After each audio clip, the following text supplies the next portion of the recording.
Je reprends les mots du serviteur de Dieu, ancien. Qu'est-ce que tu es venu chercher ici? Est-ce que tu es venu pour passer un moment? Est-ce que tu es venu pour voir si c'était vrai? Le livre d'Isaïe, au chapitre 65, il dit « Je me suis même laissé trouver par celui qui ne me cherchait pas. J'ai exaucé celui qui ne me demandait rien. » C'est vrai. Je ne sais pas, peut-être tu es venu accompagner quelqu'un.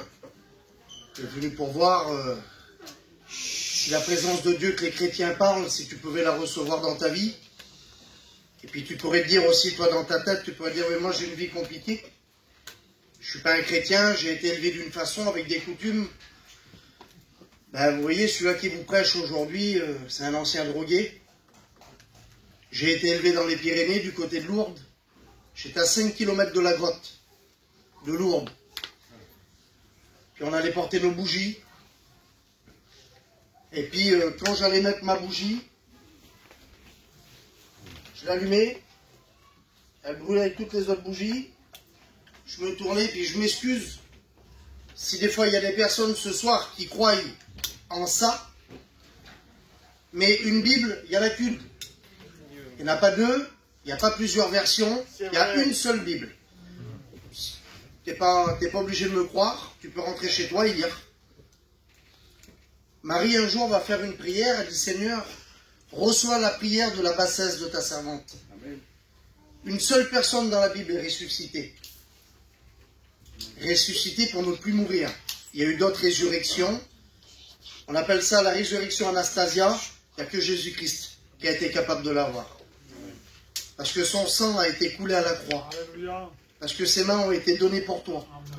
Parce que son côté a été transpercé. Parce qu'il a passé des nuits de souffrance. Des nuits à prier pour chacun d'entre vous. Mais tu pourrais dire, Jonathan, tu vas un peu loin dans ce que tu dis. Jésus, il y a 2024 ans à peu près. Et moi, je suis là en 2024 et tu dis qu'il pensait déjà à moi. Oui, oui, oui, oui. Avant que tu sois né, il savait déjà où c'est que tu allais être ce soir. Ouais. Parce que c'est lui qui a le plan divin. Et tu pourrais dire, oui, mais moi, j'ai une vie compliquée. Alors, je voudrais vous dire comment que ce personnage que je voudrais vous prêcher ce soir, il est appelé. Vous savez que dans tous les évangiles, dans les 4 évangiles, et dans le Nouveau Testament, au total, il y a 27 livres. Il y a les 4 évangiles, il y a les épîtres de Paul, et c'est de ça que je voudrais m'entretenir avec vous ce soir. Parce que si tu crois que tu en as trop fait dans ta vie, si tu crois que tu as été trop loin, que tu as peut-être trop mal parlé, ou que ta vie ne concorde pas avec la vie de Dieu, je voudrais vous citer les noms, moi, de Dieu, dans toutes les situations différentes, dans les pays différents, dans les régions différentes, dans les cœurs différents.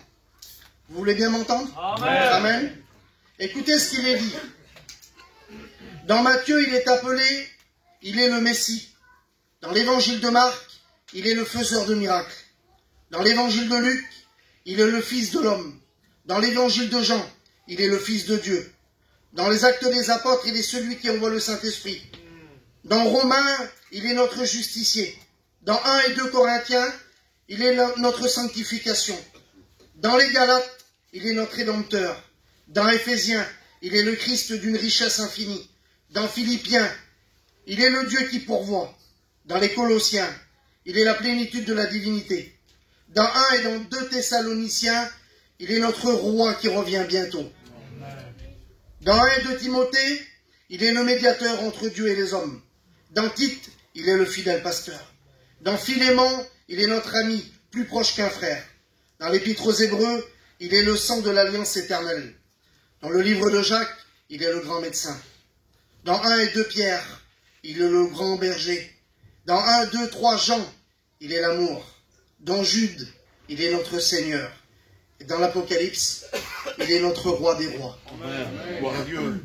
Celui qu'un jour, il redescendra devant les portes dorées du temple de Jérusalem, sur le mont des Oliviers, où les morts en Christ ressusciteront premièrement. Et nous, les vivants qui sommes restés là pour l'avènement du Seigneur, nous serons tous transportés avec lui dans son admirable palais, son royaume, sa lumière, son amour. Et tu dis, c'est bien beau, toi tu es un pasteur, là il y a des chrétiens, il y a des pasteurs de partout, Et moi, c'est pas ma vie, ça. Ben, c'est bien pour ça. Je voudrais vous faire une prière pour vous. C'est une prière qu'on peut retrouver dans le premier livre des Rois, chapitre 8, verset 41. Écoutez ce qu'il est dit, ça vous concerne. Quand l'étranger qui n'est pas de ton peuple d'Israël viendra d'un pays lointain à cause de ton nom, car on saura que ton nom est grand, ta main est forte et ton bras est étendu. Quand il viendra prier dans cette maison, exauce-le des cieux, du lieu de ta demeure, accorde à cet étranger tout ce qu'il te demandera, afin que tous les peuples de la terre connaissent ton nom. Ça, c'est toi. C'est ta prière que tu as fait avant de venir dans ta maison. Je ne sais pas le problème que tu vis ce soir. Je ne sais pas le problème que tu as familial, ou peut-être un problème dans ton corps, de maladie. Et puis toi, peut-être, tu dis, oui, mais moi, je ne suis pas une chrétienne, je suis là juste venu pour écouter. Écoute, si tu veux être guéri, après la réunion, tu t'approcheras devant. Et tu demanderas au Seigneur Jésus s'il peut te guérir. Les serviteurs de Dieu qui seront là vont prier pour toi. Et tu seras guéri sur le champ. Et tu verras que Dieu est vivant dans ta vie. Si tu es lié par des choses, si tu es lié par des liens de ce monde, viens devant. Viens avec ta foi. Parce que ça marchera que si simplement tu as la foi que ça marche. Vous savez, la présence de Dieu, la volonté de Dieu, ça marche sur lui parce que lui, il a donné son Fils pour que tu sois là, pour que tu sois sauvé. Mais toi, par contre, il faut que tu donnes ton cœur pour que tu puisses hériter du livre de vie. Amen. Il est dit dans l'Apocalypse au chapitre 21 et au verset 9 qu'il y a une nouvelle Jérusalem qui va descendre un jour. La ville que Dieu a préparée, il dit, je m'en vais, je vais vous préparer une place, afin que là où je suis, vous y soyez aussi. Et quand ça sera terminé, je viendrai vous rechercher. Et un jour, là, à partir du verset 9, du chapitre 21 de l'Apocalypse, il nous est dit ça. Il nous décrit toutes les portes du temple, de la Nouvelle Jérusalem, des murailles, des rues pavées d'or et des portes en jaspe, en diamant, en émeraude. Enfin, il nous déclare quelque chose de merveilleux.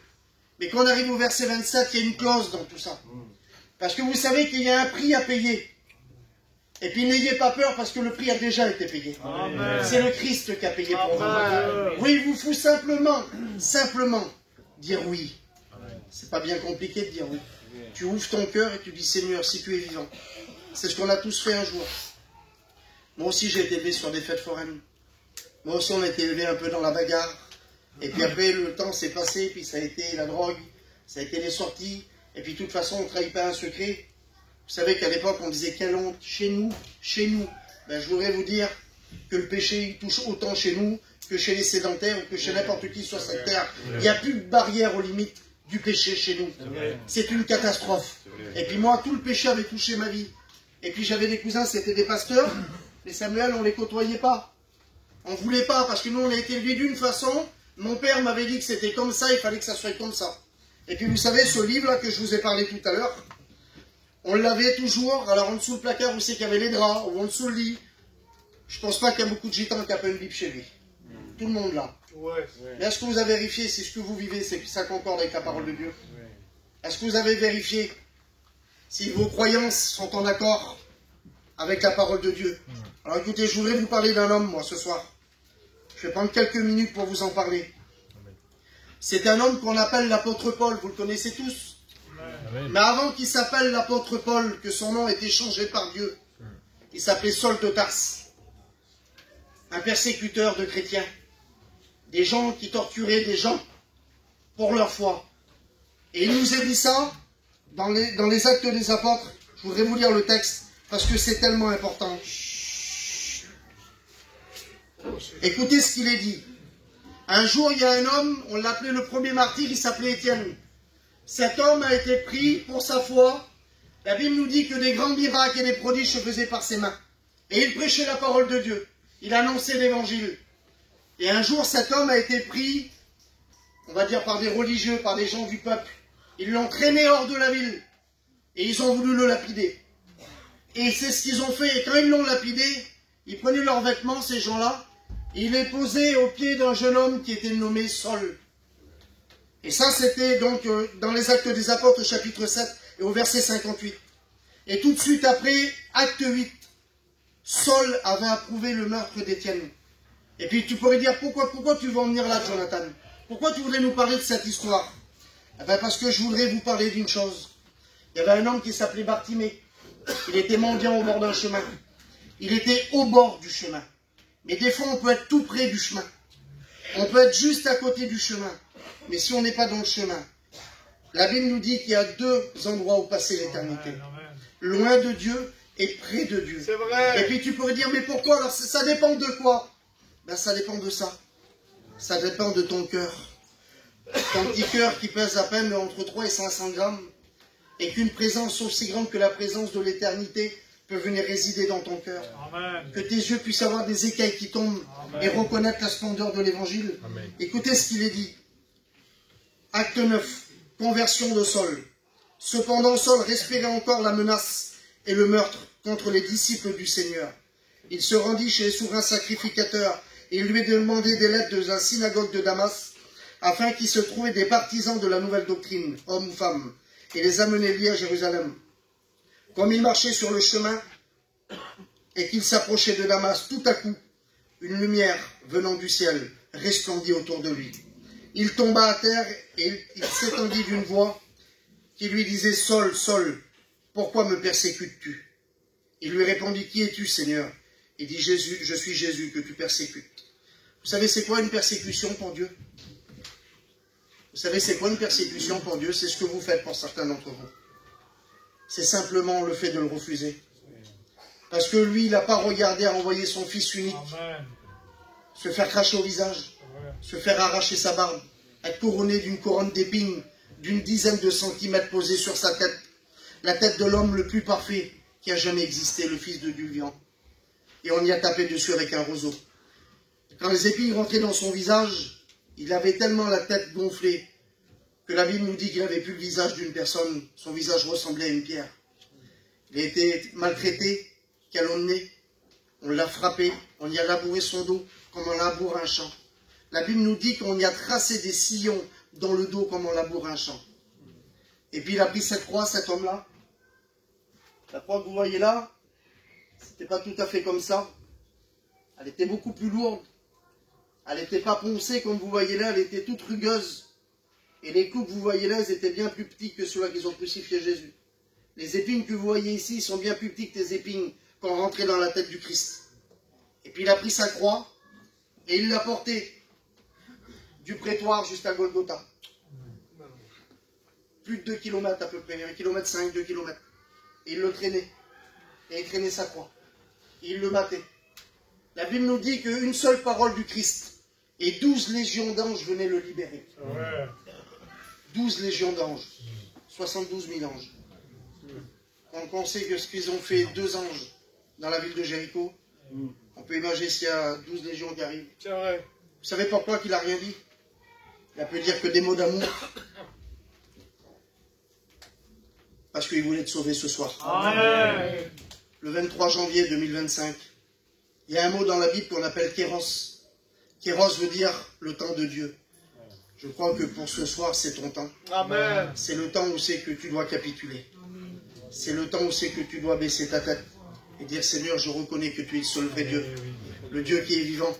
Et puis cet homme, Saul de Tarse, qui avait persécuté les chrétiens, qui avait pris des lettres des synagogues pour aller chercher les chrétiens puis les ramener captifs, il tombe à genoux et il dit que veux-tu, Seigneur? Alors, il perd à la vue cet homme et il dit rentre dans Damas et va dans la maison de Simon, dans la rue qu'on appelle la droite. Et il dit attends. Et puis en vision, il apparaît à un disciple qui s'appelle Ananias. Et il dit Ananias, il dit va prier pour un homme, il s'appelle Saul de Tarse. Cet homme ne veut pas y aller parce qu'il connaît la réputation. Vous savez, n'importe quelle réputation que vous avez, n'importe quoi que vous avez pu faire, n'importe quel péché, n'importe quelle pensée. Vous savez, il n'y a pas que des drogués. On dit toujours la drogue, la drogue, la drogue. Ouais. Il y a des gens qui vivent très bien. Je connais des gens qui vivent sans alcool, sans drogue, sans faire d'extravagance. Mais ils vivent aussi sans Dieu. Pour être sauvé, il te faut Dieu. Amen. Et ce disciple, il se déplace et puis il va voir Saul de Tarse. Et il prie pour lui. Et la Bible nous dit que des écailles tombent de ses yeux. Vous savez qu'est-ce qu'il est devenu, cet homme? Le plus grand apôtre qui a écrit dans la Bible, 13 épîtres. Il est devenu l'apôtre Paul. Alors tu pourrais dire, oui, mais c'est bien beau ce que tu nous dis. Mais maintenant, on voudrait une preuve. Alors je voudrais vous raconter 3 personnages. Et je vais arrêter ici. Parce que tu peux dire, moi aussi, je voudrais bien être chrétien. Et je ne sais pas comment faire. Il y avait un homme qui était sous un figuier, il s'appelait Nathanaël. On retrouve ça dans l'évangile de Jean. Et puis cet homme, il voit Philippe. Il dit Philippe. Philippe le voit, il dit Nathanaël, nous avons rencontré celui qui est marqué dans le livre de Moïse. Et puis lui, il dit, il peut me dire quelque chose de bon qui vient de Nazareth? Il dit, viens et vois. C'est ce que tu as fait ce soir. Tu es venu pour voir si Dieu était vivant. Amen. Alors Nathanaël, lui, s'approche. Et quand Nathanaël s'approche, il le voit. Il dit, voici un Israélite. Jésus lui parle. Et c'est ça qu'il voudrait ce soir. Alléluia. Que tu t'approches pour qu'il puisse te parler. Amen. Que tu puisses ouvrir ton cœur pour qu'il puisse rentrer. Alléluia. Et il dit ça. Il dit, voici un Israélite en qui il y a point de fraude. Mais il dit, comment me connais-tu? Il dit, Philippe. Il dit, Nathanaël, il dit, avant que Philippe t'appelle quand tu étais sous le figuier, je t'avais déjà vu. Moi, je voudrais te dire que quand tu étais dans ta maison, que tu avais tes pensées qui n'étaient pas bonnes, et que tu dis, ce soir, je vais aller à la réunion, je vais écouter des cantiques, je vais écouter la parole de Dieu, je vais voir si quelque chose peut se passer dans ma vie parce que moi, j'ai besoin de toi. Et moi, je voudrais te dire, il est là. Jésus est là. Et Jésus veut te faire du bien. Et puis, il y avait, alors lui, il est venu pour voir, et il y en a un autre, Samuel, qui est venu pour chercher. On l'appelle Jaché le publicain. C'était un homme, lui, qui avait réussi en tout. Il travaillait pour les Romains, il avait de l'argent, il avait tout ce qu'il fallait. Mais à un moment donné, lui aussi, il cherche à voir qui est Jésus. Et lui, il s'approche, mais comme il y a une foule et que c'est un homme de petite taille, alors il monte sur un arbre, il croit se cacher. Mais aux yeux de Dieu, on ne se cache pas. Ouais. Tu crois te cacher, tu as pu te mettre tes fois dans un coin. Mais Dieu t'a déjà vu. Avant que tu rentres ici, Dieu le savait qu'il était là. Et puis cet homme, il est là, puis Jésus passe. Et quand Jésus passe, il se passe toujours quelque chose. Et quand il arrive sous cet arbre, il lève les yeux et dit, Jaché, à toi de descendre de cet arbre. Car aujourd'hui, il faut que je demeure dans ta maison. Amen. Vous savez ce qu'il a fait, cet homme? Il est descendu. Il est devenu devant Jésus. Et puis il l'a accueilli chez lui avec un grand plaisir. Il dit, je l'ai reçu avec joie. Et je voudrais vous parler du troisième personnage. Parce qu'on peut s'approcher de Dieu de multiples façons. Il y en a qui viennent pour voir et ils acceptent. Il y en a qui cherchent Jésus et qui l'acceptent. Et puis quand Josué, ce Bartimée là qui était au bord du chemin, ce mendiant qui était là, vous savez ce qu'il a fait lui? Il était aveugle, mais il n'était pas sourd. C'est vrai. Il avait entendu la renommée de Jésus. Et puis toi, tu as peut-être la vue, mais tu n'es pas sourd non plus. Tu as vu des gens qui ont été libérés de leurs péchés. Tu as vu des gens qui ont changé autour de toi. Des membres de ta famille, des amis. C'est pour ça que tu es là ce soir. Amen. Parce que tu te dis dans ton cœur, et si pour moi il y aurait quelque chose? Et si l'éternité, ça serait vrai? Ben, je voudrais te poser une question. C'est vrai. Si l'éternité existe, si Jésus existe, est-ce que ton nom à toi est marqué dans le livre de vie? Est-ce que ton nom à toi est dans le livre de Dieu? Que seul l'agneau immolé est capable de rompre les seaux et de regarder ton nom à l'intérieur. Alors qu'est-ce qu'il fait, Bartimée? Il est là et il sent que Jésus s'éloigne. Il sent que Jésus s'éloigne. Lui, c'est sa dernière chance. C'est un aveugle. Il est pauvre. Il est au bord d'un chemin. Et il est aveugle. Alors vous savez qu'est-ce qu'il fait? Il crie. Puis c'est peut-être qu'est-ce que tu devrais faire ce soir. Peut-être pas un cri avec ça, mais un cri avec ça. Amen. Que tu pourrais dire Seigneur. Et lui il dit Fils de David, aie pitié de moi. Et puis il l'a dit une fois, puis Jésus ne s'arrête pas. Puis c'est peut-être ce que tu as fait toi. Quelquefois tu as crié à Jésus. Et puis on dirait que Jésus t'a pas répondu. Eh bien regarde, tu es revenu ce soir. C'est peut-être pour toi que je parle. Amen. Puis au moment que je te parle là, tu as le Saint-Esprit qui est à côté de toi. Si, Seigneur. Tu as le cœur qui est en train de battre. Ne t'inquiète pas, ce n'est pas un infarctus, ce n'est pas un AVC, c'est le Saint-Esprit qui est en train d'attester à ton cœur que la parole de Dieu est la vérité. Jésus. Et puis vous savez qu'est-ce qu'il fait cet homme? Il crie encore plus fort, mais il rajoute quelque chose. Il dit, Fils de David, Jésus, aie pitié de moi. Jésus s'arrête et il dit, allez me le chercher. Et puis cet homme, quand les disciples du Seigneur arrivent vers lui, il a un manteau, il prend son manteau, il le jette. J'ai voulu comprendre pourquoi il jetait son manteau. Parce que son ancienne vie, il ne la voulait plus. Si toi, dans ton cœur, tu veux que ton ancienne vie, elle change, eh bien, ce soir, le Christ, il est là. Et il est capable de changer ta vie. Ouais. Et quand il jette sa veste, son grand manteau, il jette son fardeau, il jette son angoisse, il jette son tabac, il jette sa drogue, il jette sa mauvaise vie, il jette ses mauvaises pensées. Et il s'approche du Seigneur. Amen. Celui qui est si saint. Mais voilà, il y a encore une condition. Le Seigneur lui demande, que veux-tu que je te fasse? Et puis ce soir, le Seigneur, il voudrait te poser la question à toi. Que veux-tu que Jésus te fasse ce soir? Lui, il a répondu avec son besoin.